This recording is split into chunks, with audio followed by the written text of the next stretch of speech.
Bonsoir aux présents et bonsoir à ceux qui nous regarderont ensuite sur YouTube. Parce que pour tous ceux qui sont présents ce soir ou ceux qui vont nous rejoindre et qui sont en train de nous rejoindre les uns derrière les autres, sachez qu'en plus pour ce soir, pour ceux qui n'auront pas l'occasion de prendre des notes ou qui regretteront de pas en avoir pris, il y aura bien sûr un replay qui vous sera envoyé ces tout prochains jours dès qu'il sera disponible. Alors donc on va laisser les premières personnes continuer de nous rejoindre.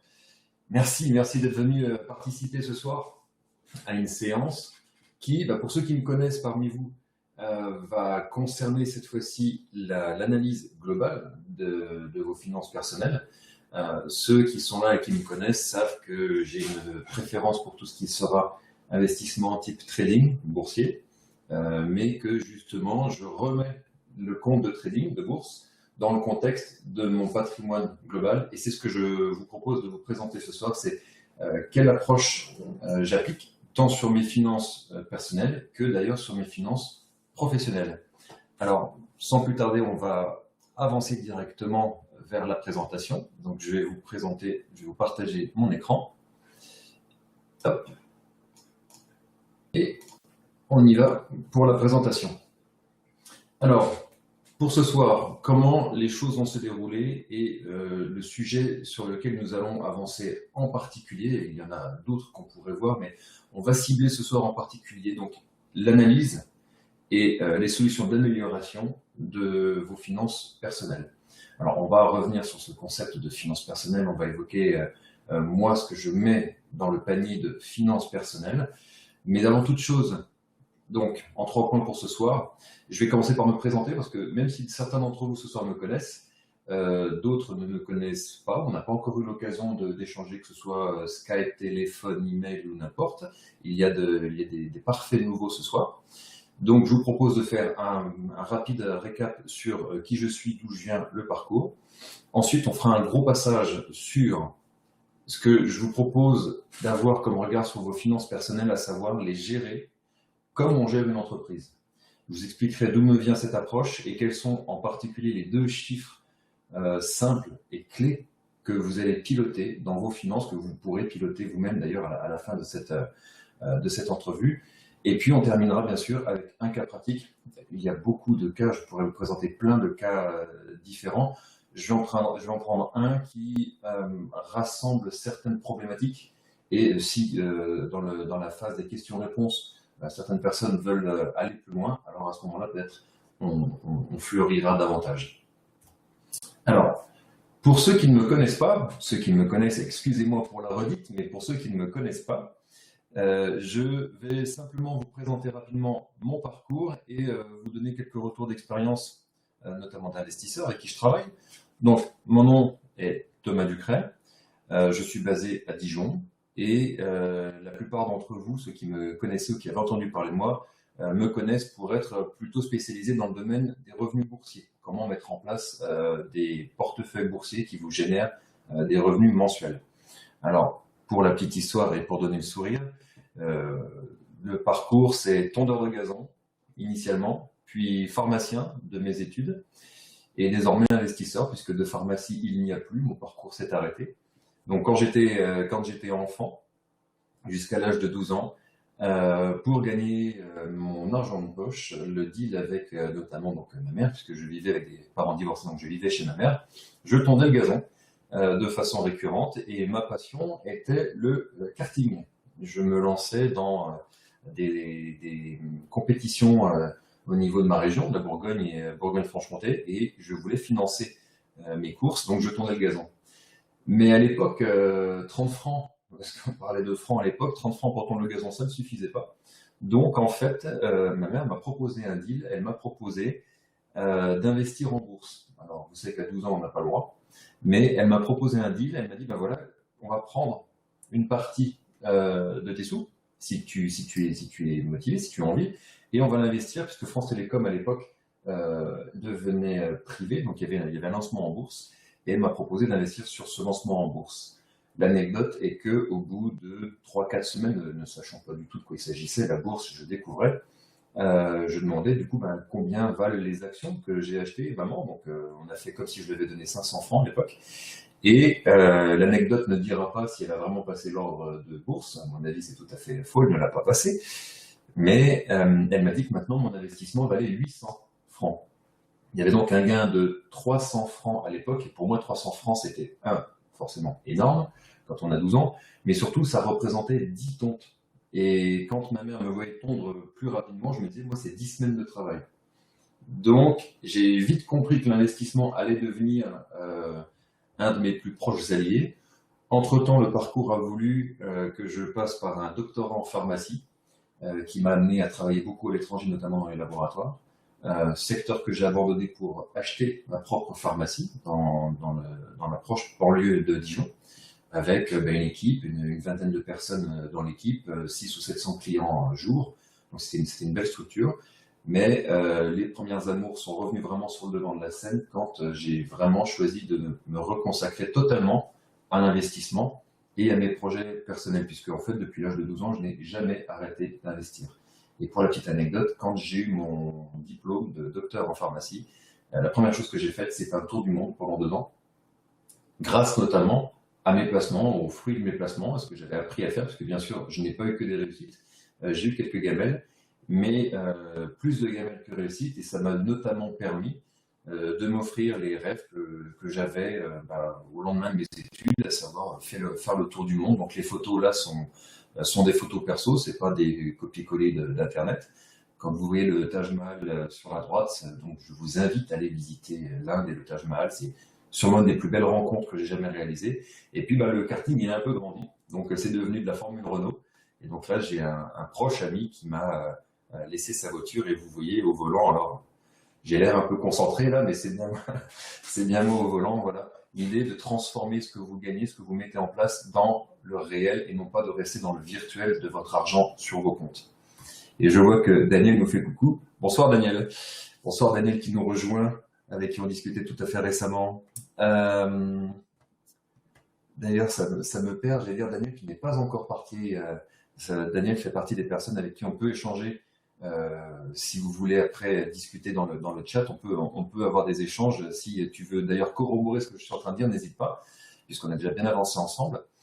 Pour vous parler de mon parcours personnel, je vous fais un bref récapitulatif sur la partie trading, puisque j'ai donc une structure qui propose des formations sur le trading. Vous regardez les noms, le duo de chez Power Options, Mark Mayer, de la Cretace, des Lowell, Kiyosaki et tant d'autres. En gros, j'ai investi plus de 30 000 euros personnels sur ma formation personnelle. Et pour tout ce qui va concerner mon accompagnement en consultation patrimoniale, sachez donc que je travaille avec, j'ai une attestation d'emploi qui s'appelle désormais une attestation de collaborateur avec la Chambre de commerce de Toulouse. Mon numéro SIRET d'agent commercial, il est inscrit à l'écran, vous le verrez sur le replay si vous voulez le taper sur société.com. Je suis agent lié et intermédiaire en opération de banque, ce qui me permet de proposer notamment des solutions de placement et d'accompagnement en financement. Également mandataire d'intermédiaire d'assurance, donc ce qui permet de proposer des solutions de placement financier. Et pour tout cela, il faut un enregistrement à l'ORIAS, qui est le registre national des intermédiaires bancaires, d'assurance, pardon. Et donc ce numéro ORIAS, c'est le numéro, vous regarderez sur toutes les pubs télé là, qui passent sans arrêt, notamment lesfurets.com et autres, vous verrez, ils sont obligés de le noter, c'est en général dans la dernière page, dans le dernier écran, il y a marqué numéro d'enregistrement ORIAS, donc c'est le même registre national. Ce qui me permet justement de faire des placements, sachez que si aujourd'hui je les propose à titre professionnel, c'est que j'en ai fait beaucoup par le passé, et que du coup les placements que j'ai faits par le passé, aujourd'hui je les fais pour moi-même avec ces habilitations. Mais jusqu'ici, depuis bientôt une petite vingtaine d'années que je fais des investissements divers et variés. Alors ceux qui me connaissent savent que la partie bourse représente un peu plus de 200 000 euros de ces placements. Il y en a eu beaucoup d'autres au global. Il y a eu des réussites, forcément, quand même. Depuis longtemps, on peut se souvenir des SICAV, qui sont des placements qui étaient assez simples d'emploi mais chers de gestion. Les SCPI, qui sont de mes chouchoutes depuis très longtemps et qui deviennent très à la mode actuellement. Une réflexion également sur l'organisation des finances que je n'avais pas, ce qui m'a permis d'organiser très clairement mes finances et notamment vis-à-vis de mes objectifs. Et puis des envies de liberté, d'indépendance financière, puisque pour parler de l'indépendance financière rapidement, je suis aujourd'hui capable de générer les revenus qui couvrent mes dépenses personnelles, ce qui veut dire que techniquement, on peut arrêter de travailler pendant 6 mois, on ne sent pas vraiment la différence, même si ne pas travailler pendant 6 mois, bon, c'est pour prendre des grandes vacances, on va dire. Et puis la famille qui s'étoffe, la maison, tout ce qui va avec, mais également, bon, ce qui va bien, c'est bien, mais également les gamelles. Ceux qui me lisent depuis maintenant quelques années savent que je partage mes gamelles, ce qui permet notamment d'éviter des erreurs et d'aller plus vite vers les choses qui vont bien. Alors, par exemple, le Forex, gamelle totale, jamais le bon timing.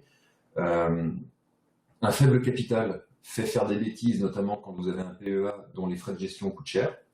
Les premières gamelles qui viennent notamment quand vous n'avez pas assez le temps de suivre vos investissements et qu'ils tournent contre vous, là où vous étiez gagnant à un moment, vous ne l'êtes plus désormais, je pense notamment à la bourse. Et puis aucune méthodologie. Aucune méthodologie, ça peut, encore une fois par rapport à la bourse, au Forex et à d'autres placements, ça peut vous faire perdre beaucoup d'argent en très peu de temps. Là, à l'époque, quand je vous dis 8 000 euros perdus en un mois, aujourd'hui ça peut faire rire certaines personnes qui sont là, puisque c'est pas forcément une grosse somme pour eux. Moi, à l'époque où j'ai perdu ces 8 000 euros, ça représentait le reste du bout de ce que j'avais. J'étais tout au bout. Donc, quand vous jouez un peu le tout pour le tout, vous n'avez aucune méthodologie, vous faites de grosses bêtises. Donc, on est là pour les éviter. Et les personnes qui m'accompagnent, qui me font confiance et à qui le but du jeu, c'est d'éviter de faire le plus de bêtises possible et surtout de faire des bons choix. Là, pour le coup, pour l'anecdote, je vous ai mis un exemple de séminaire privé qu'on a fait récemment. Là, c'était fin juin. On avait fait une journée de travail et une journée de détente. Donc la journée de travail, c'est en haut à droite. Et la journée de détente, je vous laisse deviner, ou l'inverse, il faut savoir. Donc les retours étaient positifs, mais surtout, chaque personne qui était présente ce jour-là, je tiens à préciser ce point, se rembourse, ou était déjà remboursé en tout cas de l'investissement qu'il avait fait de formation avec moi. Ça, c'est un point d'honneur quand on travaille ensemble. D'abord, vous vous remboursez du travail qu'on fait ensemble. Je travaille dans cet axe-là. Et ensuite, tout ce qui reste, tout ce qui continue de produire, c'est pour vous. Donc la petite anecdote pour la journée de formation, c'est qu'elle était tombée le 24 juin, et pour ceux qui se souviennent, c'était le lendemain du Brexit.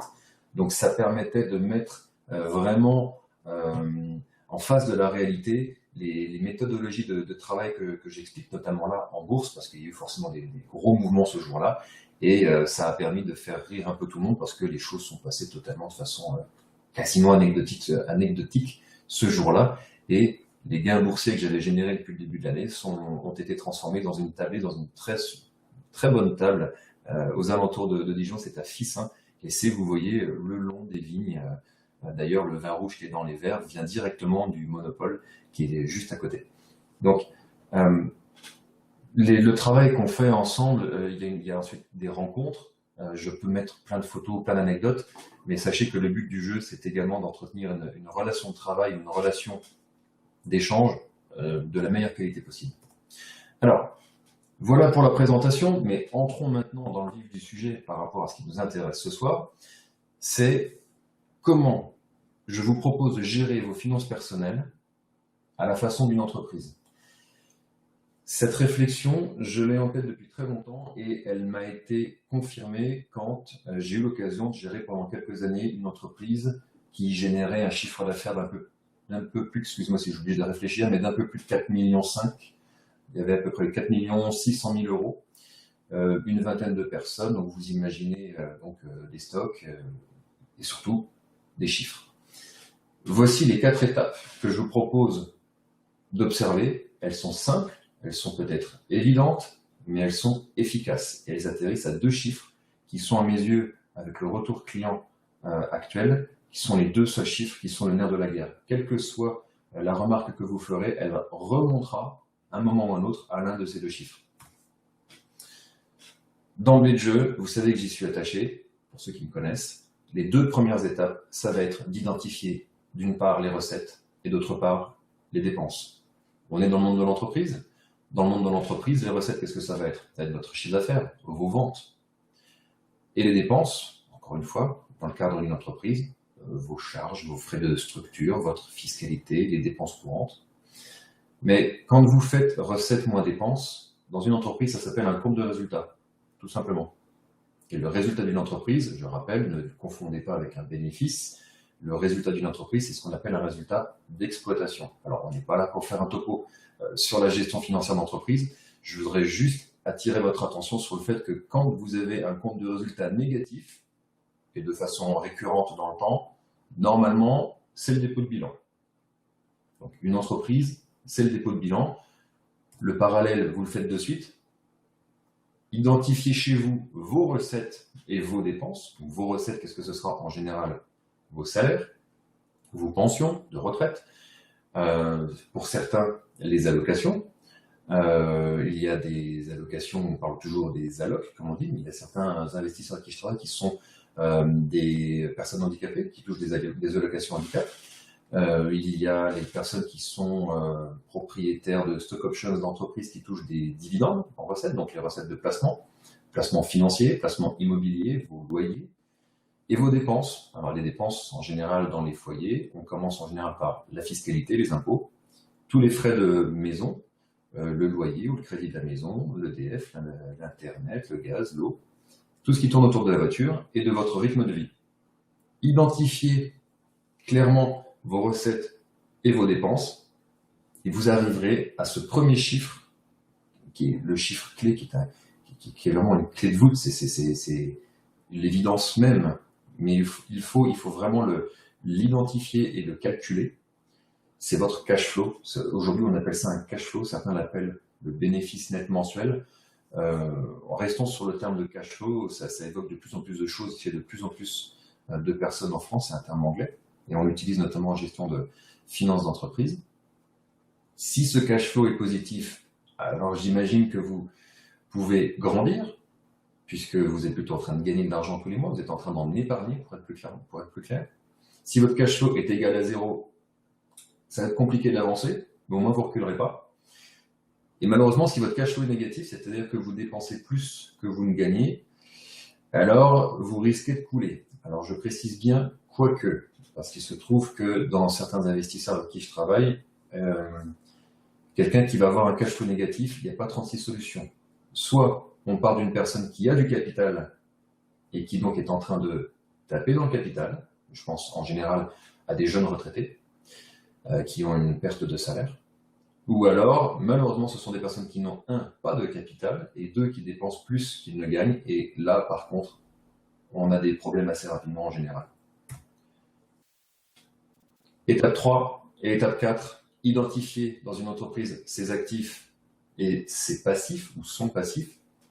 Les actifs d'une entreprise, c'est son fonds de commerce, ça va être toutes les immobilisations, le stock, le matériel, les amortissements.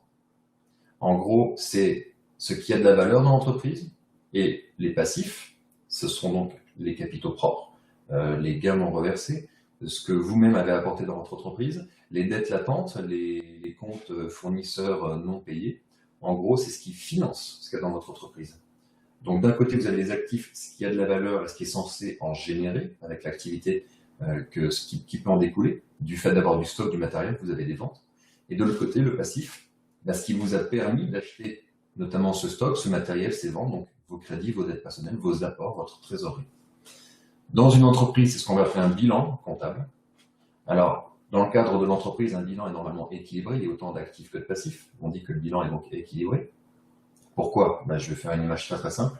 Quand vous achetez du matériel, c'est que vous avez soit fait un crédit pour l'acquérir, soit que vous aviez déjà de la trésorerie dans l'entreprise. Et cette trésorerie d'entreprise, elle n'est pas arrivée là par l'action du Saint-Esprit. C'est soit des apports que vous avez fait vous-même, soit du résultat de l'année précédente que vous n'avez pas sorti. Donc ce résultat est donc dans les capitaux propres. Dans le cas présent, actif égale passif. Pour les finances personnelles, vos actifs, ce seront vos comptes courants, vos placements financiers, vos placements immobiliers. En général, on fait un peu le tour assez facilement avec ces trois familles-là. Et vos dettes, encore une fois, à titre personnel, on a souvent des crédits, des emprunts, pourquoi pas des dettes familiales, et autres dettes, je vous laisse imaginer, des fois on a des trucs un petit peu folkloriques. Donc le calcul est assez simple et vous permet d'identifier ce coup-ci un patrimoine net, votre bilan personnel, ce qui est votre deuxième chiffre clé. Je vous montrerai ensuite sur les fichiers de travail que j'utilise avec mes clients, comment on les fait apparaître, comment on les pilote. Là, je vais simplement d'abord dérouler tout le slide. vous me présenter le cas et je vous montrerai vraiment au bout le fichier de travail tel que je le pilote. Ce patrimoine donc net, c'est-à-dire vos actifs moins vos dettes, s'il est positif, à quoi ça vous sert? Tout simplement, demain, il n'y a plus de rentrée d'argent, vous pouvez utiliser ce patrimoine pour avancer, ou vous utilisez ce patrimoine pour générer des revenus, pour acquérir des actifs et donc générer des revenus. Si votre patrimoine, en revanche, est nul, soit vous n'avez rien au début, il faut donc le créer, ou alors c'est parce que vous avez déjà des actifs qui travaillent et un emprunt en face et que tout ce petit monde s'équilibre. Donc c'est-à-dire qu'en fait, vous êtes en train de créer votre patrimoine. Malheureusement, il y a des cas où le patrimoine est négatif. Alors vous allez me dire, comment on fait pour avoir un patrimoine négatif? C'est assez simple. On va d'ailleurs faire un cas là-dessus juste après ça dans le cas pratique. Un patrimoine négatif peut avoir différentes origines et c'est là que je précise qu'il faut agir. Alors on va dire intelligemment, bien sûr, mais qu'il va falloir agir selon le cas de figure de chacun pour pallier au plus efficace. Parce que un patrimoine net négatif, vous allez voir comment moi je le perçois, comment je le présente à une personne qui est dans cette configuration-là. Je reprends les deux chiffres clés, les deux concepts clés, votre cash flow, parce que tout part de là en fait. Tout part de là.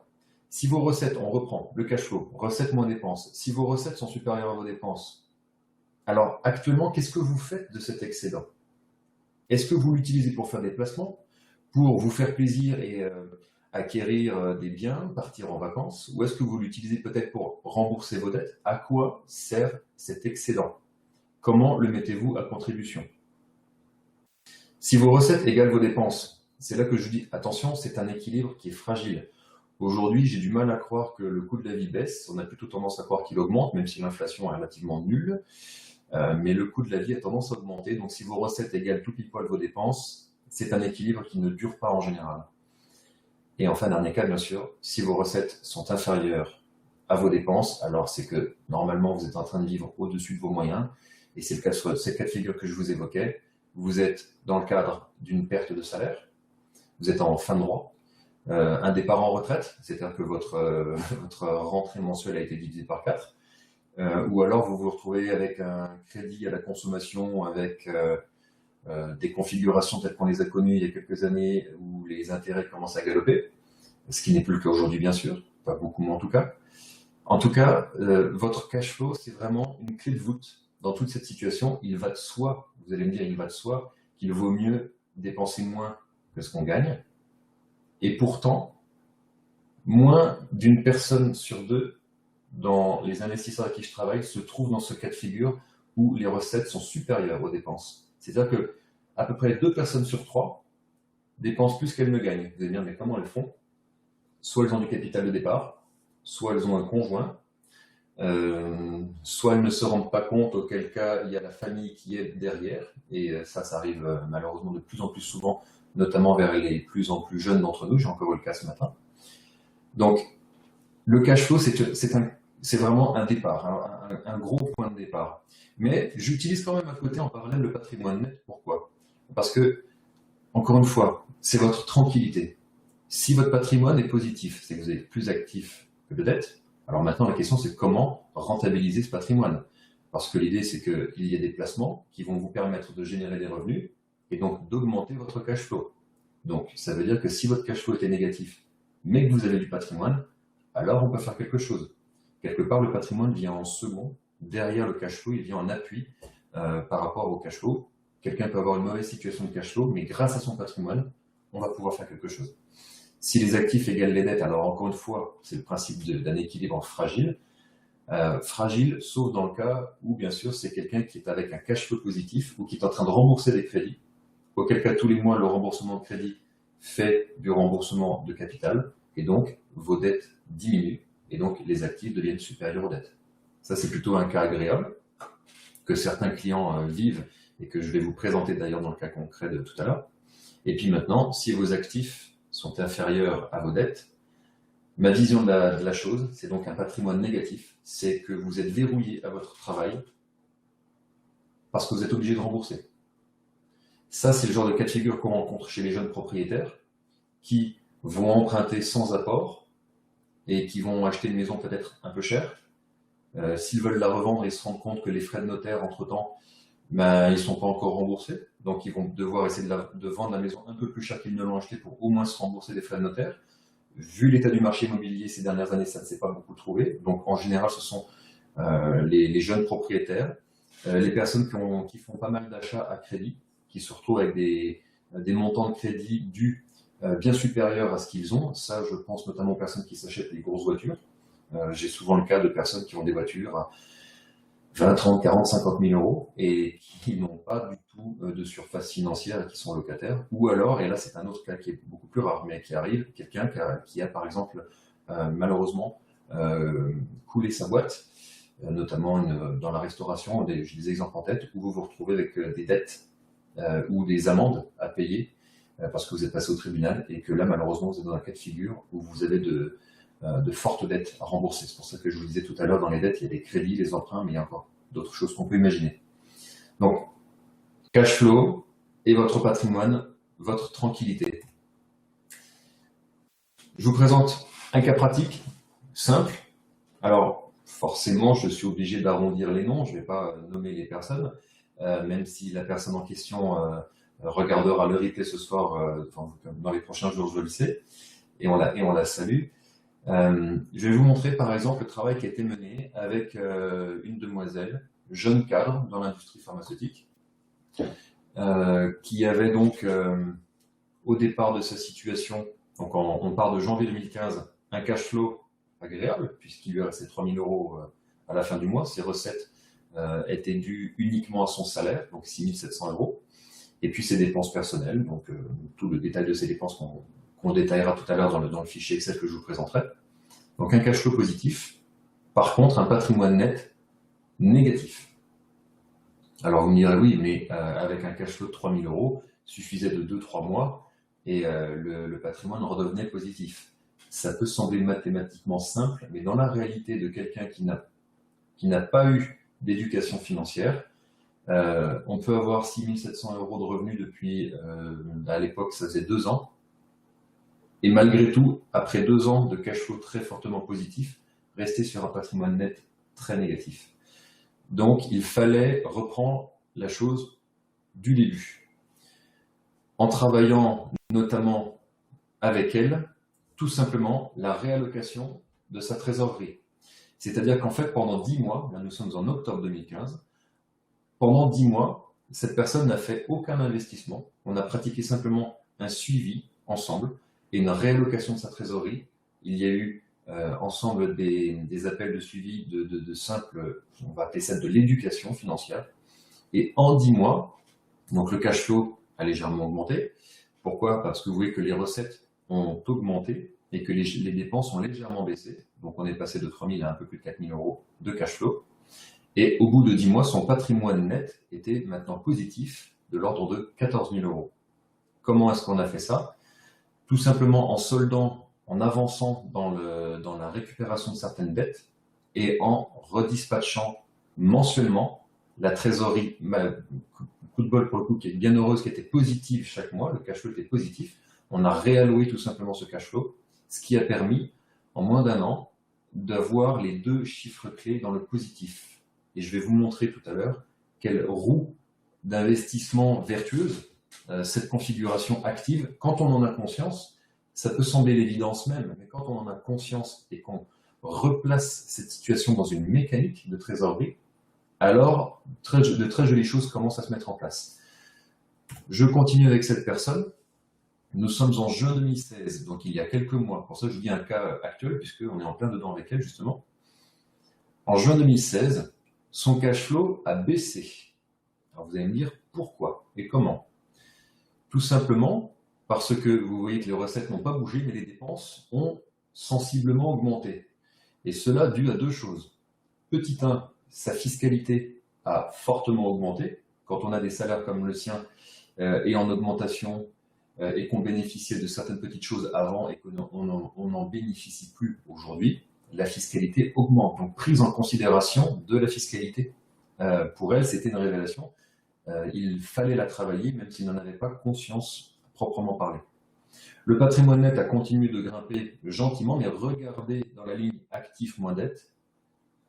Désormais, elle a beaucoup d'actifs, également beaucoup de dettes, puisque entre-temps, on a réalisé un premier investissement immobilier locatif. Ce qui a permis, en quelques mois, entre le mois d'octobre 2015 et le mois de juin, de solder tous les montants annexes à ce genre de montage, à savoir les frais de notaire, les frais de garantie bancaire, les frais de dossier bancaire, les frais d'assurance, et j'en passe. Donc vous voyez que le patrimoine, malgré l'achat d'un appartement qui a coûté de mémoire un peu plus de 160 000 euros, malgré tout ça, juin et octobre, donc on va dire si c'est de 8 mois, en l'espace de 8 mois, ces sommes ont été remboursées. Et désormais, elle est donc en possession d'un appartement dont le crédit, la ligne de crédit, lui permet de rembourser 780 euros, je dis bien de capital, puisque la mensualité est à 1130 euros à peu près. Elle rembourse 780 euros de capital chaque mois. C'est-à-dire que toute chose étant égale, elle revendrait demain cet appartement le prix qu'elle l'a acheté. Les frais de notaire ont été remboursés et chaque mois, c'est 780 euros qu'elle met de côté. Donc son patrimoine net grimpe chaque mois, maintenant, mécaniquement, de 780 euros. Et la suite, cette personne a fait le point avec moi tout à fait récemment, puisqu'on fait des points 2 à 3 fois par an, avec l'entente qu'on a mis en place ensemble. Elle voit sa situation s'améliorer. Son cash flow a encore légèrement baissé, puisque ses recettes ont légèrement baissé, je vous expliquerai pourquoi. Mais ses dépenses également, excusez-moi, j'ai trop de mémoire, 7005 pour 4007. Là, on était à 2600 de cash flow, dans 2700. Les recettes ont légèrement baissé, mais les dépenses les dépenses également un petit peu, parce que quand on est en couple, il y a certains frais que l'on mutualise. Donc elle a réussi à légèrement travailler ses dépenses, ce qui fait que le cash flow n'a pas beaucoup bougé depuis le mois de juin. Mais regardez le patrimoine net, il a fait x2. Alors vous allez me dire comment, là, en seulement juin, octobre, il y a 4 mois, comment en 4 mois, elle va faire x2 sur son patrimoine? C'est très très simple. Elle met 780 euros de côté chaque mois. Elle continue de rembourser ses crédits. Je vais vous présenter la structure de crédit qu'elle avait. Elle continue de pratiquer la mécanique de trésorerie qu'on a mis en place il y a maintenant plus d'1 an, donc 1 an et demi. Et elle l'accélère, puisque désormais cette mécanique est rodée, elle l'a bien acquise, elle se l'est bien appropriée, donc elle appuie fortement dessus. Et comme chaque mois, elle rembourse ses crédits au fur et à mesure, ses dettes ont fortement baissé, et donc le patrimoine net continue de croître de lui-même. Ce qui veut dire que cette personne, il y a 1 an et demi, qui n'était pas empruntable, est désormais empruntable, et si je représentais le même dossier actuellement à la banque avec son nouveau scoring, avec sa nouvelle situation, on pourrait même lui faire acquérir, et je le dis parce qu'on l'a testé, lui faire acquérir un bien immobilier pour se loger de plus de 400 000 euros, et on passerait. Ça veut dire qu'en 1 an et demi, par une simple mécanique de trésorerie, on a remis les choses en place, et même déclencher des premiers investissements. Donc notamment pour le coup immobilier. Et là, tout à fait récemment, on est en train d'activer un premier investissement financier pour elle. Alors elle n'est pas du tout branchée sur la partie bourse comme je peux l'être, ou comme certains d'entre vous savent que je le suis. Mais sachez que certains placements financiers qui existent aujourd'hui, notamment en France, tout à fait abordables et tout à fait dont le profil de sécurité, de rentabilité est établi, et on en parlera, on peut assez facilement faire du 4 ou 5 ou 6%. Donc là, on a un rendement à peu près 4,5 sur ce qu'on a placé ensemble.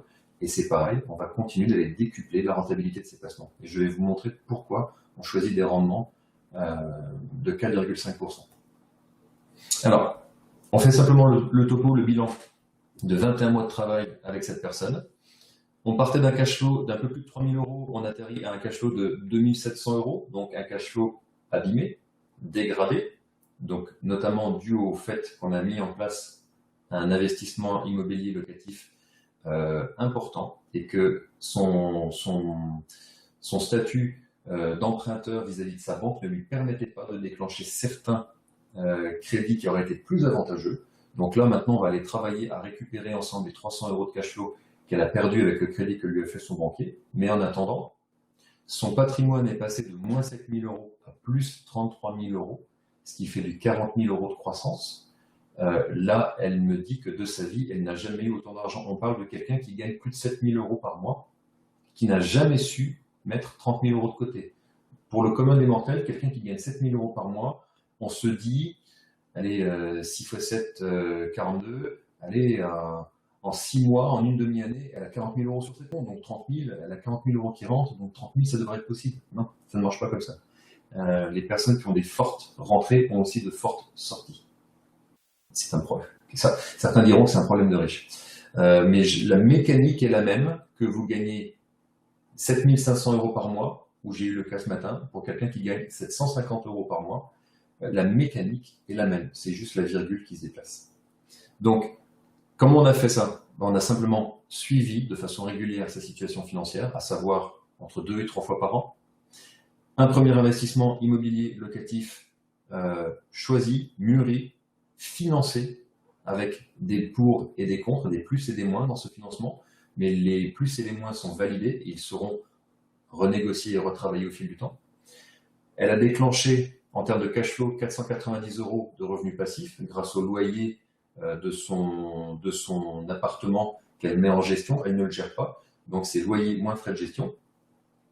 Bien entendu, pour toucher ces 490 euros de loyer, elle a un crédit en face.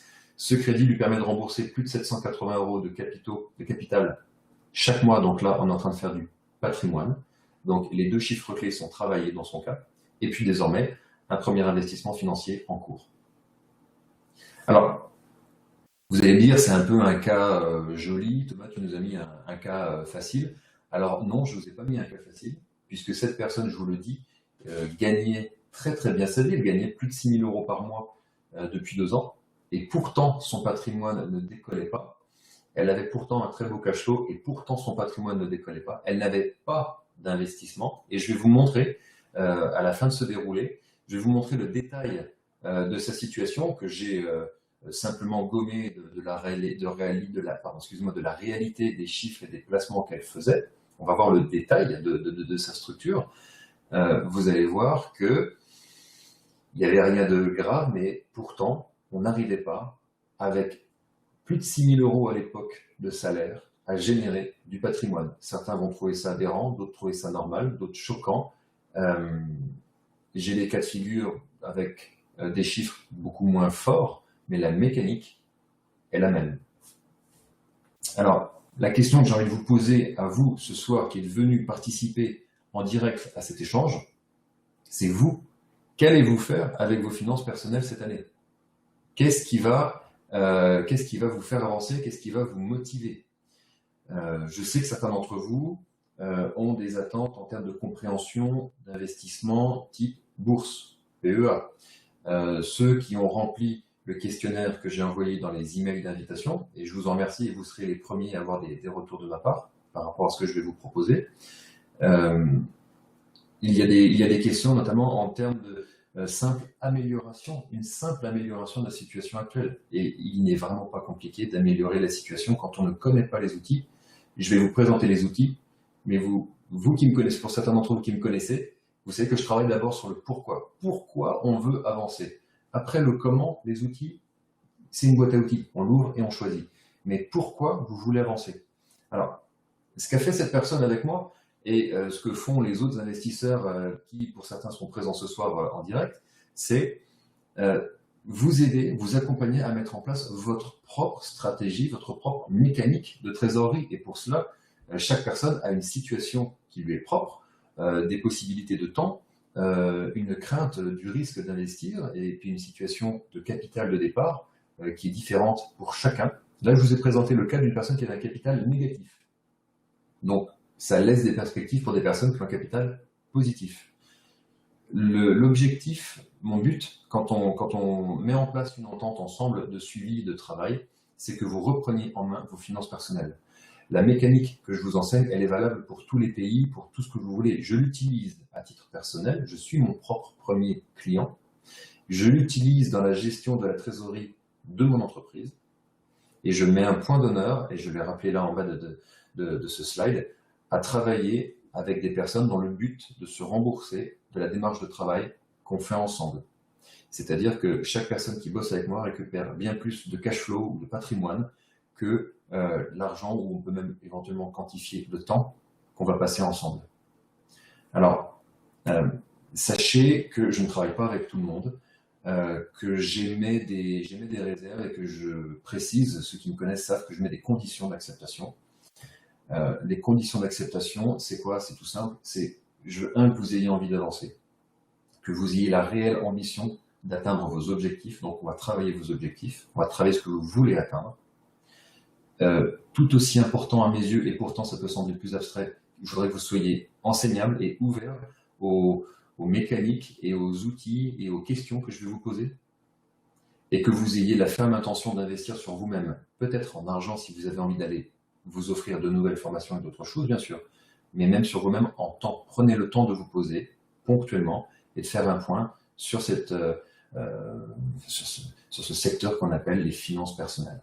Alors, quand je dis qu'il y a des conditions d'acceptation, c'est parce que notamment j'ai un agenda que je ne peux pas remplir non plus plus que 24 heures dans une journée. C'est pour ça que je propose aux personnes présentes ce soir et aux personnes qui sont en train de regarder le replay de simplement taper investisseur-tortue.com/RDV pour rendez-vous, et vous allez atterrir sur une page de rendez-vous que je vais vous montrer, où vous pouvez sélectionner toutes les personnes qui regardent cette présentation en présentiel ou en replay, peuvent prendre un rendez-vous avec moi et qu'on prenne déjà un premier rendez-vous de découverte, tout simplement, qu'on se parle et qu'on voit si ma façon de parler, d'aborder les choses vous convient, et si vous avez un profil que je sais que je peux aider. J'ai suffisamment d'expérience pour savoir que, par exemple, il faut d'abord que vous fassiez certaines améliorations de votre côté, ou peut-être que je peux effectivement vous aider de suite. Donc, pour les prochains mois, je vais proposer à 6 personnes, effectivement, si elles sont intéressées par cette façon de travailler, de me rejoindre, comme donc Andorra et d'autres qui travaillent avec moi, pour ensuite faire 3 premiers rendez-vous d'1 heure, qui sont bien sûr gratuits, je dois le préciser peut-être ici, pour analyser votre situation de départ, tel que je vais vous le montrer dans le fichier Excel, mon fichier de travail, je vais vous présenter ça juste après. On analyse la situation pour la première heure. Pour la deuxième heure, on va travailler les projections, les objectifs, les directions qu'on va prendre. Et là, vous me laissez un peu de temps de réflexion et je reviens vers vous avec mes recommandations qui, en partant de votre situation, vous amènent dans le sens de vos projections. Peut-être en une fois, on atteint automatiquement directement vos objectifs, ou, comme c'est plus souvent le cas, eh bien, ce sont des premières étapes, les premières marches que vous pouvez activer simplement de vous-même, comme l'a fait la cliente que je viens de vous présenter pendant 10 mois. Elle n'a fait que restructurer ses finances, aucun investissement, elle n'a fait que repiloter la façon de gérer ses comptes, et il y a des mécaniques simples. Et ensuite, pourquoi pas, justement, des solutions d'investissement, dont la bourse. Je sais que certains d'entre vous, ce soir, parmi vous présents, ont choisi la bourse. Voilà. Celles et ceux qui ont des questions, c'est le moment de commencer à vous lâcher sur le chat. On va y répondre au fur et à mesure. Je vous laisse le lien 2 secondes, investisseur-tortue.com/rendez-vous. Ce lien vous sera redonné dans le mail de replay.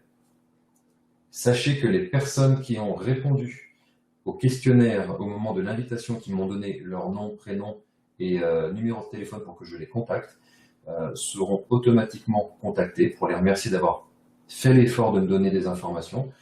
Toutes ces personnes seront automatiquement contactées, et tous ceux qui le souhaitent, même ceux qui ont déjà rempli le questionnaire, si vous le souhaitez, vous pouvez d'ores et déjà prendre un premier rendez-vous avec moi. On aura déjà des informations, donc je pourrai avancer éventuellement plus vite avec vous si vous le souhaitez. Donc je tiens à préciser que toute cette première approche, je vous la propose, je vous l'offre, parce qu'on est là ici ensemble ce soir, et donc je n'ai pas de temps de prospection à passer ou à faire de la publicité. Je vais simplement faire ce séminaire sous ce format-là. Donc je vous propose, moi, qu'on passe 3 heures ensemble avec 6 d'entre vous, et on avance pour les plus motivés. Voilà, j'en ai fini avec le slide. Je vais vous présenter rapidement la page de prise de rendez-vous. Le rendez-vous, vous atterrirez sur une page simple de rendez-vous que nombre d'entre vous ici connaissent, ou dans les replays, ceux qui regardent le replay, vous connaissez cette page. Prise de rendez-vous, et vous aurez la possibilité de choisir session d'évaluation de votre situation personnelle. Et là, mes disponibilités vont ensuite apparaître. J'en veux ensuite. Hop. Je vais aller regarder le chat. On va ouvrir ça de côté. Daniel, excuse-moi, tu as dit que le micro semblait loin. Daniel, pardon, je n'ai pas vu le chat. Est-ce que vous avez des problèmes d'écoute pendant que je vous parlais, pendant l'enregistrement? Ne vous ruez pas tous sur le chat, hein, surtout. Le clavier est chaud brûlant. Alors, je vais vous montrer le fichier de travail que j'ai utilisé pour piloter les finances de cette personne. Puisque vous êtes plein de questions et de réponses, je vais faire quelques questions-réponses moi-même par rapport aux questions que certains d'entre vous m'ont déjà posées. Voici, il faut peut-être que je le zoome un petit peu. Voici la base de fichier de travail que j'utilise. Concentrez-vous sur certaines zones, et je vais déployer ensuite. Voici la méthode de travail. Je pars sur donc, les 4 premières étapes, à savoir les recettes, les dépenses, qui nous donnent un cash flow, et en dessous, les actifs et les passifs, qui nous donnent donc un patrimoine net. Alors, première chose, au niveau des recettes, vous voyez que je fais un distinguo entre recettes de travail et recettes passives, puisque d'un côté, on va travailler tous les jours pour aller justifier un salaire, une rémunération, mais il y a beaucoup de façons de gagner sa vie sans aller travailler tous les jours. Je pense que nombre d'entre vous ici savent de quoi je parle. Donc, je fais le distinguo entre ces deux façons de travailler, puisque ça va permettre, notamment dans la section de droite des questions-réponses, d'avoir des ratios qui vont vous permettre de vous dire, ben voilà, si effectivement j'arrête de travailler pendant 6 mois, est-ce que j'ai quelqu'un qui prend le relais pour moi, à savoir peut-être mes locataires, ou à savoir mon contrat d'assurance vie et autres, ou mon compte de trading et les placements que je fais dessus. Cette personne ici, vous voyez, n'avait pas de placement, elle avait juste un salaire, on va dire, somme toute, agréable. Et les revenus du capital, bon, alors elle n'avait pas d'assurance vie, elle ne touchait pas d'intérêt d'autres formes de placement, elle avait un LDD qui vivotait. Et une structure de dépenses, vous voyez, donc elle n'est pas propriétaire, elle est locataire, elle avait des impôts mensualisés de l'ordre de 1 000 euros, un loyer à un peu plus de 1 200, somme toute, une structure de dépenses personnelles, je vous laisse regarder en diagonale ce qui vous intéresse. Mais au milieu de tout ça, des crédits étudiants, un reliquat de crédit étudiant et un crédit conso sur sa voiture. Après, elle mettait de côté aussi une épargne personnelle sur le PEL, les fameux 45 € minimum que vous pouvez mettre sur un PEL en France, le plan d'épargne logement. Bon, je ne juge pas, excusez-moi.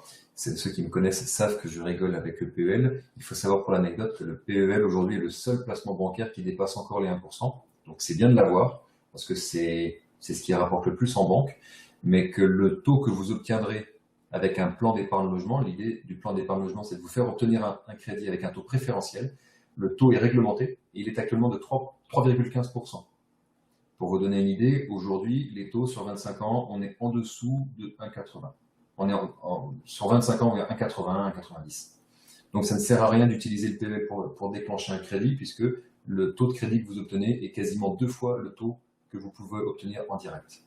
Donc vous voyez la structure, notamment des actifs, et j'attire votre attention sur le fait que dans les actifs également, comme dans les recettes, je décline en 2 classes distinctes, à savoir les actifs réels, ceux qui ont de la valeur ou bien qui gagnent de la valeur, vos placements.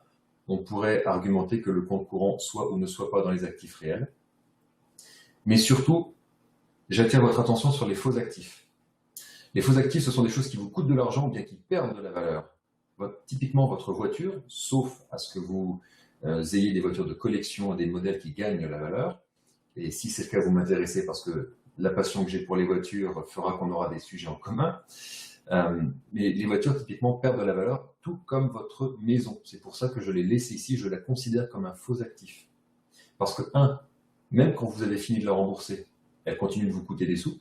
Taxe foncière, taxe d'habitation. On n'est pas passé loin, on a failli avoir la taxe propriétaire, dont j'ai perdu le nom, celle où si vous aviez remboursé votre crédit, vous alliez avoir une taxe. François a failli nous pondre ça. Mais surtout,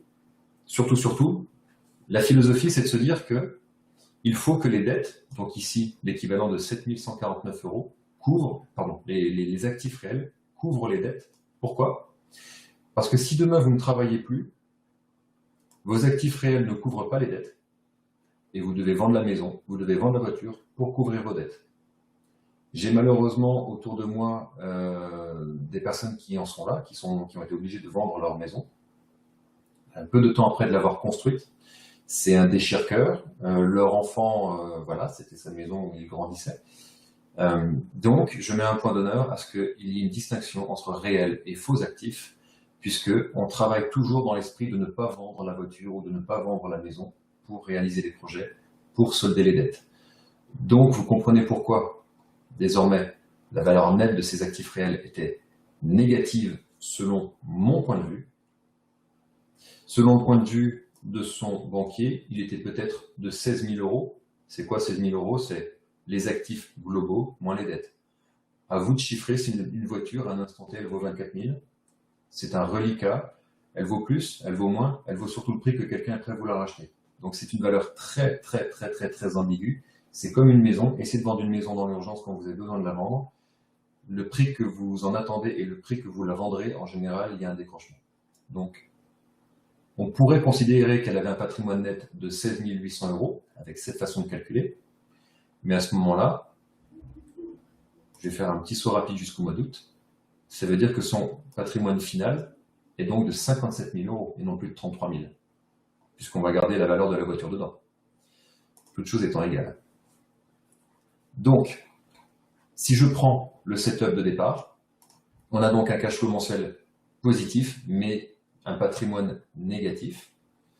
Point positif pour cette personne, ça c'est vraiment mon point de départ. Est-ce que tous les mois, on arrive à avoir un cash flow positif, donc de l'épargne? Oui. Et quel pourcentage de ces recettes? J'invite les personnes à tendre au-delà de 25%. Ça peut sembler beaucoup, ça peut ressembler à rien. D'où vient ce chiffre? C'est 2 fois l'épargne moyenne des Français. Parce que sauf à ce que vous souhaitiez être l'investisseur français moyen, c'est-à-dire, de mémoire, excusez-moi, mais à 30 ou 40 ans, 200 000 euros de patrimoine et 3 000 euros de salaire, je crois, à peu près. Je travaille dans l'optique de vous faire aller 2 fois plus loin ou de vous faire aller 2 fois plus vite. Donc, on fait 2 fois l'épargne des ménages français, donc 25%, elle les dépassait. L'épargne de précaution. L'épargne de précaution, c'est ce qu'on voyait en bas. C'est est-ce que la somme des comptes de précaution couvre des dépenses. Donc là, vous voyez que la formule Excel ici regroupe les 3 comptes que j'appelle comptes de précaution. Et cette personne a moins d'1 mois de dépenses devant elle. Elle se fait licencier, le temps d'activer ses assurances Pôle emploi et autres. Peut-être qu'elle va faire une fin de mois un peu compliquée. Donc, on travaille que à partir du moment où vous avez un coussin, donc le fameux coussin de protection, les gens me disent un coussin. Moi, le coussin, je l'estime à partir de 4 mois, entre 4 et 6 mois d'épargne de précaution. À partir de là, tout ce qui va dépasser, on va le mettre au travail. Et puis, le pourcentage d'imposition réelle. Donc, pourquoi cette personne avait un pourcentage, je vous disais au départ, qui était plus faible, une imposition qui était plus faible? Il faut savoir qu'elle a divorcé entre-temps, donc son quotient familial était plus important. Son conjoint ne gagnait pas autant sa vie qu'elle, donc ça lui permettait, en accord entre eux, d'avoir une fiscalité qui était plus douce. Donc elle avait un pourcentage d'imposition réelle de l'ordre de 15% de ses recettes. On fera un topo sur les finances, sur la façon de calculer les impôts plus tard avec le système des tranches. Mais retenez qu'elle n'avait que 2 indicateurs, elle avait 2 indicateurs dans le rouge contre 1 dans le vert dans le setup de départ qu'on demande d'avoir pour aller travailler. Alors, si l'imposition est supérieure à 10%, alors ça veut dire qu'on va aussi travailler au passage de la fiscalité. Donc là, vous comprenez qu'avec elle, on a travaillé la fiscalité. Ensuite, la notion de richesse réelle, ça c'est sûrement un des concepts les plus importants à mes yeux, à savoir la richesse. Quand je vous disais votre patrimoine, c'est votre tranquillité. La richesse, ce n'est pas un chiffre. La richesse, c'est une durée. J'en veux, pour exemple, que la valeur nette de vos actifs réels, c'est-à-dire tous vos actifs financiers, c'est-à-dire pas la maison, pas la voiture, mais vous gardez cette maison et cette voiture en dehors du calcul, votre capital financier, combien de mois de dépenses vous couvre-t-il, surtout quand vous n'avez pas de revenus automatiques? Là, vous voyez qu'elle n'avait pas de richesse dans le temps, puisque ces dépenses n'étaient pas du tout couvertes par ses actifs financiers. L'idée est de mettre en place déjà 6 mois de richesse réelle, puis, avec le jeu des revenus passifs, on va décupler cette situation. Et je vous disais tout à l'heure des placements au-delà de 4%, pourquoi? Parce qu'il est très facile en France de faire des placements à 4%, sans effort, sans vraiment travailler. Il existe des solutions toutes prêtes. Et quand on part de zéro, ou en France, je dis en France parce que vous êtes plusieurs, ce sont de différents pays, le livret A est à 0,75 et le LDD, donc le livret de développement durable, est à 0,5. Quand vous placez votre épargne à 4%, vous le placez 8 fois mieux que le placement moyen français. Donc c'est-à-dire que vous allez aller 8 fois plus vite vers vos placements. Et pourquoi je retiens 4? Parce que 4 est très facilement atteignable. 5, 6, ensuite si on veut, 8, 9, 10, pourquoi pas. Mais déjà 4. Quand on part de 0,5, atteindre 4 aujourd'hui, c'est juste 8 fois mieux. Gagner 8 fois mieux sa vie, est-ce que c'est un chiffre qui vous parlerait? Moi, ça me parle, et les personnes qui me font confiance également. Et ensuite, un dernier petit détail sur la maison. Cette personne est donc locataire. Quand vous êtes locataire et que vous voulez passer propriétaire, comme c'est le cas de beaucoup de locataires, j'invite à considérer que le montant global actuellement que vous mettez dans votre appartement, de votre maison en location, soit inférieur à 33%. Pourquoi? Puisque 33%, c'est le taux d'endettement que va retenir une banque. Et puis que quand vous êtes propriétaire, cette propriété vous coûte en général beaucoup plus cher que quand vous êtes locataire, puisque vous êtes maintenant redevable de la taxe foncière, des charges de copropriété si vous êtes en copropriété, et autres réflexions, travaux que vous allez vouloir obligatoirement faire, puisque c'est un peu l'idée quand on devient propriétaire, c'est de pouvoir faire ce qu'on veut dans sa maison. Et donc, je vous invite à calculer que quand vous passerez propriétaire, vous ne vous surendettez pas. J'ai des personnes qui se sont surendettées et qui, grâce à un banquier, ont pu faire un crédit, mais ce sont des personnes qui ont perdu soit leur salaire, soit ont pris leur retraite dans les années qui ont suivi, dans les toutes premières années suite à ce crédit, et donc se retrouvent avec une maison qui leur coûte 80% de leurs recettes. C'est du domaine de l'invivable pour eux. Heureusement, en général, ils ont du capital, mais c'est une situation très compliquée et qui peut amener à devoir vendre la maison, malheureusement. Et puis, les concepts qu'on évoque ce soir, donc la notion d'indépendance financière. Alors, je n'aime pas ce terme, je le redis à chaque fois, mais c'est un concept qui parle, c'est un terme qui parle. Ça revient à couvrir vos dépenses grâce à vos revenus passifs. C'est-à-dire, en gros, je ne travaille plus, mes placements couvrent mon rythme de vie. En gros, c'est ce qu'on appelle le rentier il y a quelques années. Maintenant, on appelle ça de l'indépendance financière. Bon, moi, j'ai tendance à dire, c'est pas 100%, c'est beaucoup plus. Il faut gagner grâce à ces placements beaucoup plus que 100% pour être vraiment indépendant, notamment par le biais de l'augmentation du coût de la vie.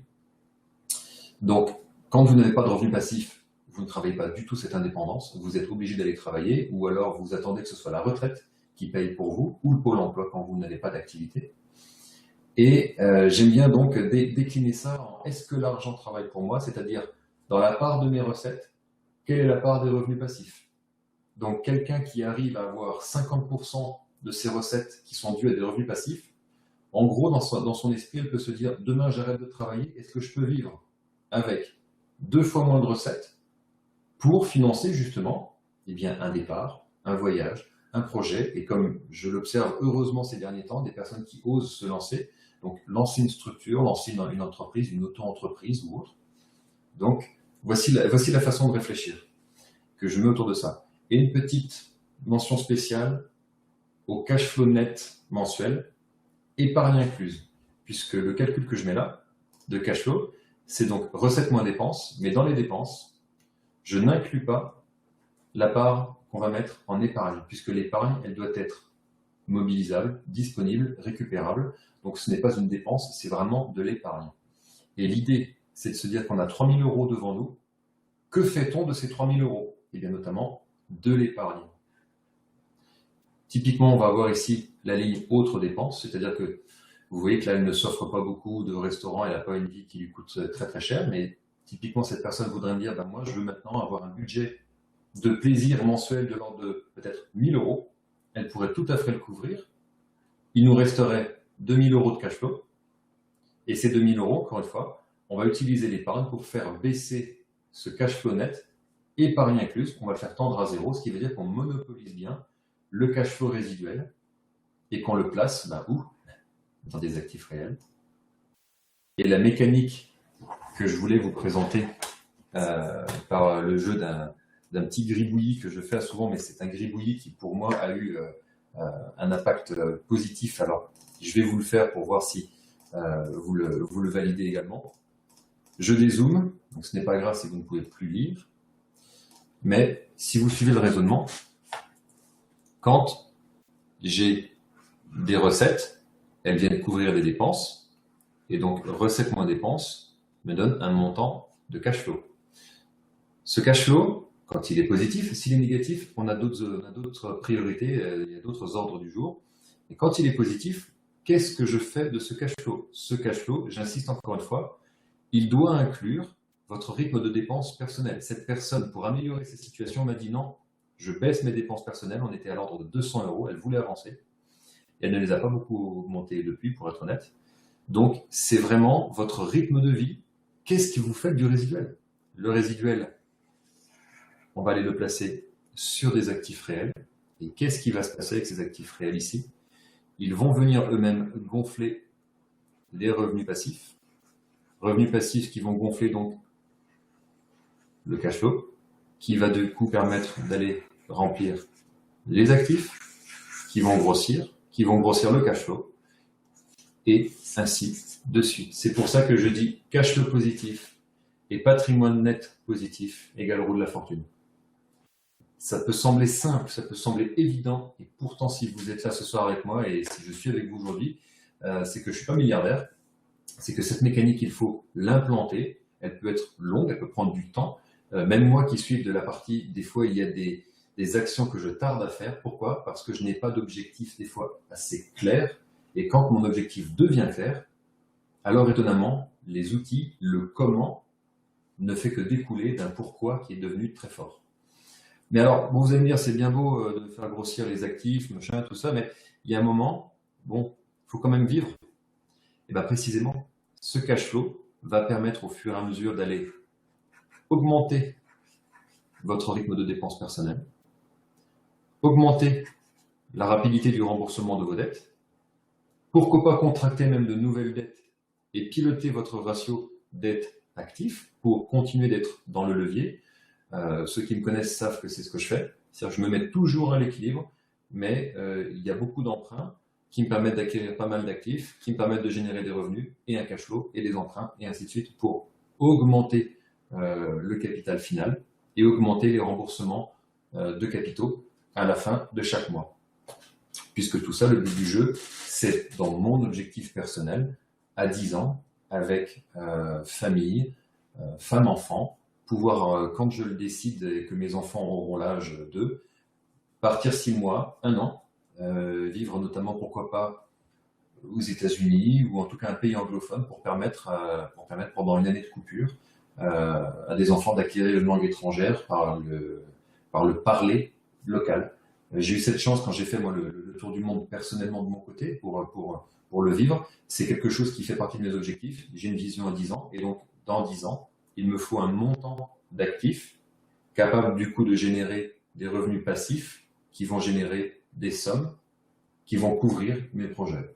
Et quand j'ai commencé à avoir ces outils-là en tête, étonnamment, une stratégie globale est née et donc des actions en ont découlé tout simplement. Alors, je vous ai dit que je vous montrerai comment on a avancé avec cette personne. Donc, vous voyez, au mois de janvier, au mois d'octobre, donc 10 mois plus tard, elle avait augmenté ses impôts. J'ai mis en orange les seuls chiffres qui avaient bougé. Ses impôts avaient augmenté, puisque notamment elle n'était plus mariée, donc elle redevenait célibataire et elle gagnait donc une part de quotient familial. Par contre, en même temps, ayant retrouvé quelqu'un, elle a réussi à diminuer son loyer, puisqu'elle partageait son loyer, ainsi que sa taxe d'habitation, et sa facture de gaz. Pourquoi pas? Donc vivre à deux peut être une façon de mutualiser ce genre de montant. Les actifs réels n'augmentaient pas beaucoup, puisque quand ont augmenté de 13 000, même si la somme ne semble pas puissante, mais simplement en redispatchant, vous voyez notamment là ici le LDD, on a défini des comptes de précaution. Le LDD est devenu le compte de précaution, donc là on a constitué sa précaution.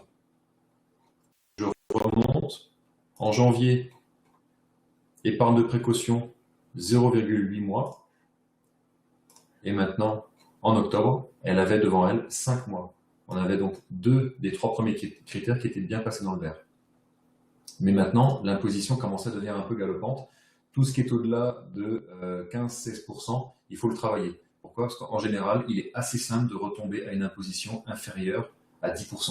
C'est assez simple, finalement. Mais bon, ça demande des efforts. Et les efforts qu'elle a fait, c'est notamment mettre en place un appartement qu'elle met en location avec de la défiscalisation, ce qui lui permet donc de générer des revenus passifs. Donc là, au mois de juin, elle venait de l'acquérir. C'était avant qu'elle mette son premier locataire en place. Donc il n'y a pas encore de revenus de loyer. On avait utilisé le fait qu'elle avait de l'épargne de précaution. Donc là, on était redescendu du fait des frais de notaire, des frais de garantie bancaire et autres. Donc on les a pilotés, calculés.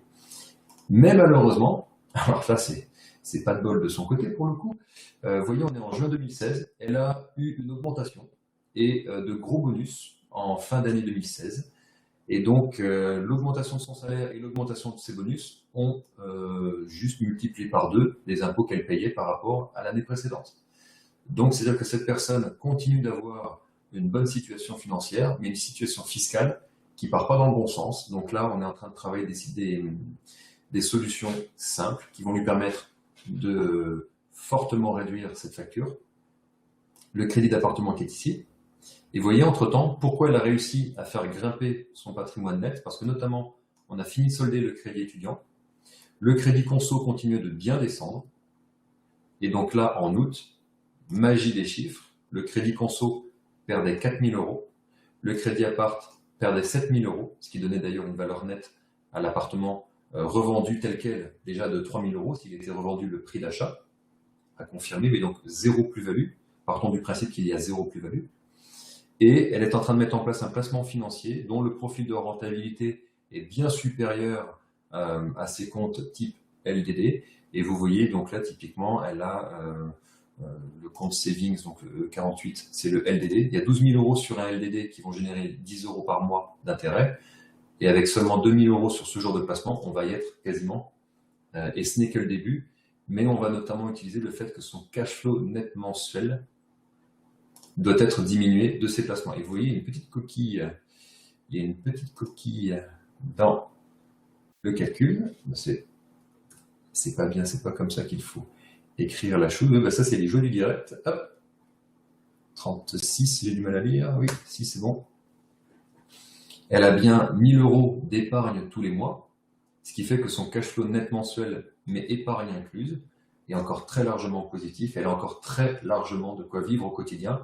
Et là, depuis peu, elle se remet à augmenter ses dépenses perso puisqu'elle sait qu'elle en a la capacité et que tous les mois, maintenant, sa situation s'améliore de l'ordre d'on va dire 800 € par mois grâce au remboursement de capital.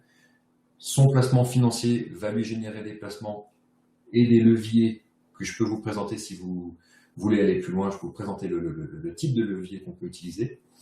Sa richesse réelle en mois était devenue du coup positive, supérieure à 6 mois, on est presque à 7. Donc là, on est sur la bonne tendance. Et son retour sur investissement était passé maintenant à 3%. Pourquoi? Parce que notamment, son appartement a une rentabilité d'à peu près 3,4%, il me semble, à peu près.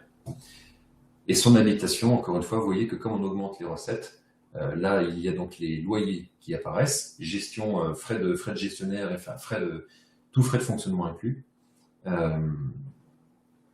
Les recettes augmentent, donc à l'arrivée, remboursement de capital, recettes qui augmentent, donc dilution du coût de la maison dans tout ça, et désormais on peut aller présenter son dossier à un banquier pour lui permettre d'acquérir une belle résidence, puisqu'elle habite dans une région, vous imaginez qu'avec ce genre de loyer, de ce genre de salaire et ce genre de loyer, elle est dans une région de France qui n'est pas très très loin située de la montagne et d'un endroit où il y a un très joli lac. Donc les maisons coûtent cher dans ces régions-là, et maintenant son profil de particuliers, quand on va voir une banque, c'est oui, je peux vous financer des projets à hauteur de 400 000 euros, chose qui était impossible il y a 1 an et demi.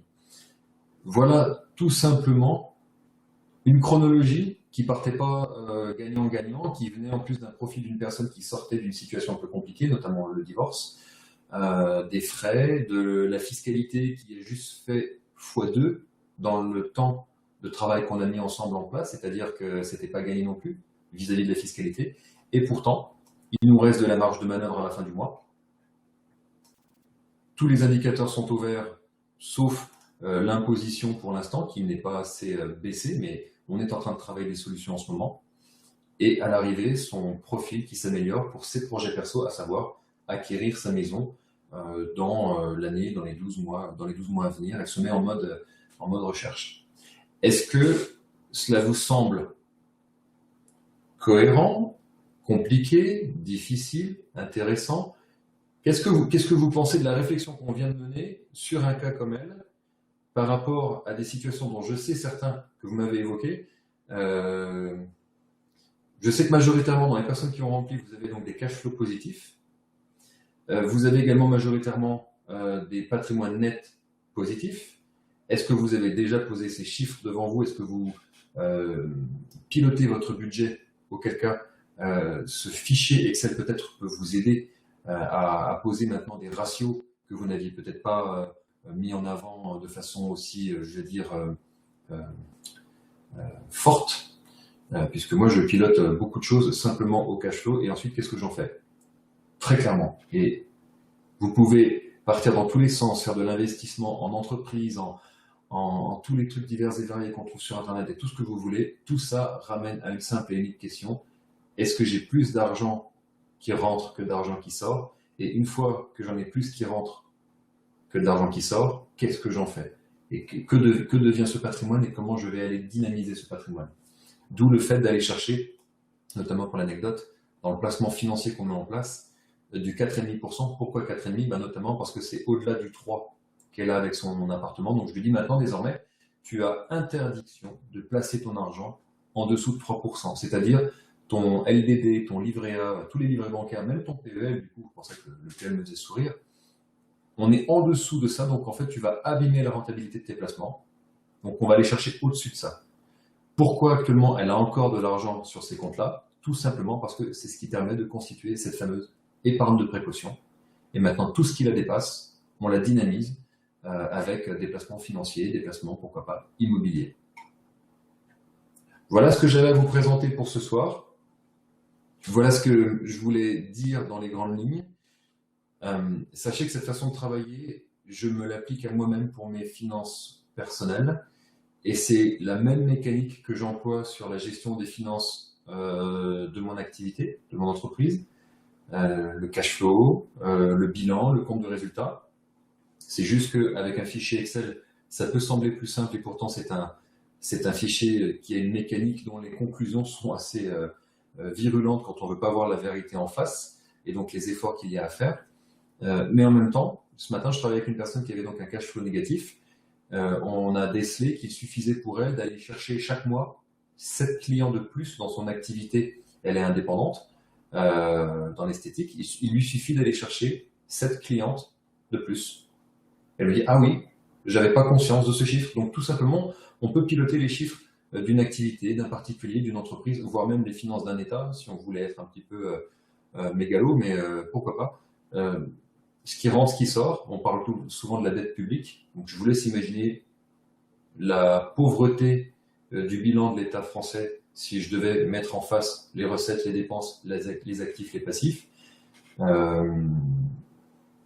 Utiliser cette base de travail pour regarder peut-être avec cet angle-là vos finances personnelles. Tout ce qu'on a vu ensemble ce soir a été enregistré, ce qui veut dire que normalement sous 48 heures, un replay va être proposé. Je proposerai à toutes les personnes qui se sont inscrites à ce webinaire le fichier, l'accès au replay de cette séance, ainsi que le lien vers la prise de rendez-vous. Je vois que vous êtes plutôt attentif que actif. J'ai pas beaucoup de questions pour ce soir. Est-ce que c'est parce que le contenu était très dense ou parce que il n'y a pas de questions à poser, parce que aidez-moi. Est-ce que j'ai répondu en fait à toutes les questions, ce qui serait magnifique, ou alors au contraire, je suis un petit peu à côté de la plaque et il y a des choses qu'on veut voir. Daniel qui nous dit que je suis bon pédagogue. Merci Daniel. Alors, pour l'anecdote avec Daniel, c'est un travail que je lui propose par rapport à des choses qu'on fait ensemble, et notamment les personnes qui font du trading pur et dur.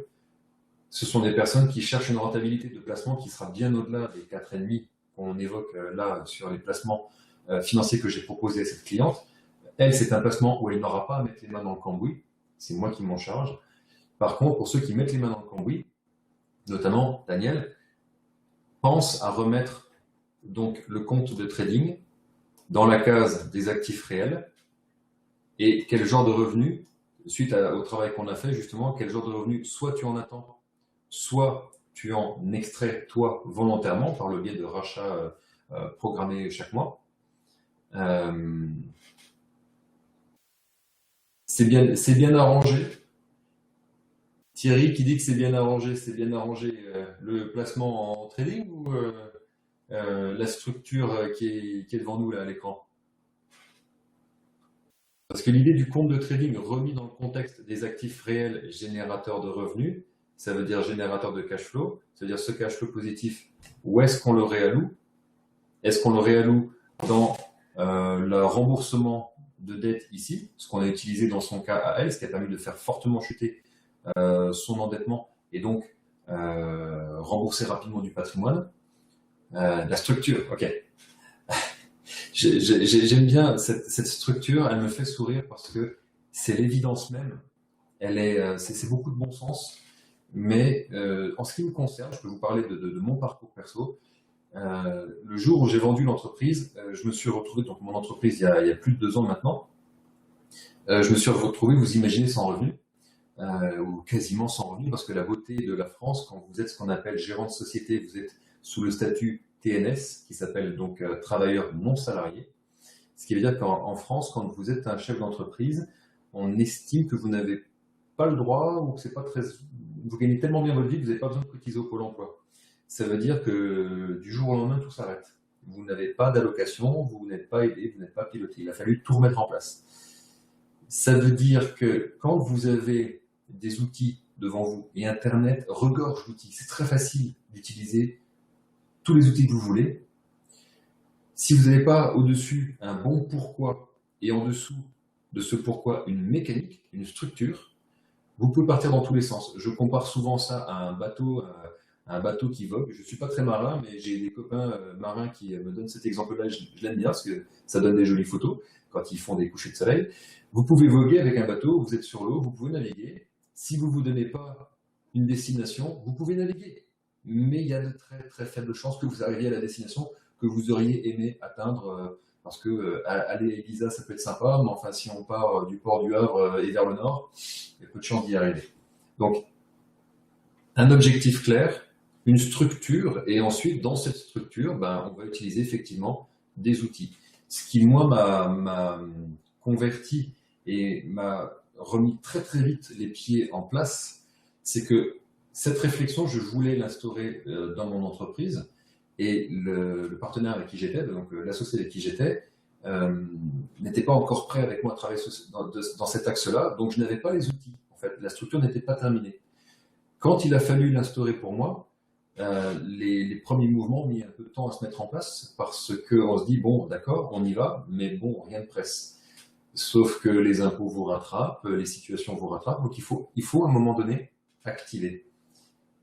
Quand vous vous mettez à activer, vous allez voir que là, on est dans le domaine du chiffre, on n'est pas dans le domaine du psychologique. Les chiffres, ce qui est bien, c'est que c'est mathématique.